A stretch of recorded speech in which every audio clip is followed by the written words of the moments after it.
Men bo'ydoqlarga qayerga borsam yordam beraman. Ukajon, men hozir yordam bermoqchiman senga. Endi yordam berib to'yingni xarajatini ko'tarmayman, конечно. Men maslahat beraman, chunki bo'ydoqning oldida eng muhim masala o'ziga juft halol tanlash.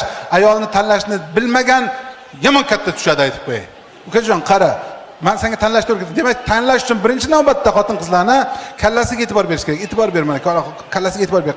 Qara, kallasini bir xillari bor, chap tomonga sal qiyshaytirib o'tirib e'tibor bergan. Unaqasiga uylanma. Ha, ular erdan qo'rqmaydi aytib qo'yay. Mana bu tomoniga qaragan, o'ng tomonga mana kallasini, bu tomonga qara mana. Kallasini o'ng tomonga qilib turibdi mana ayol. Bular erini uradi aytib qo'yay. Ba'zi birlari bor, yurganda kallani orqa tomonga tashlab yuradi. Mana shu mana yurishidan ma'lum, erini bir tinga olmaydi. Shuni esdan chiqarmasang yutqizmaysan. Demak, esdan chiqmasin. Kallasini o'ng tomonga qo'yadigan xotin-qizlar erdan qo'rqmaydi, keyin kallasini chap tomonga qo'yadigan xotin-qizlar erdan qo'rqmaydi, keyin kallasini orqaga qo'yadigan xotin-qizlar erdan qo'rqmaydi. Umuman kallasi bor xotin-qizlar erdan qo'rqmaydi aytib qo'ya qoladi.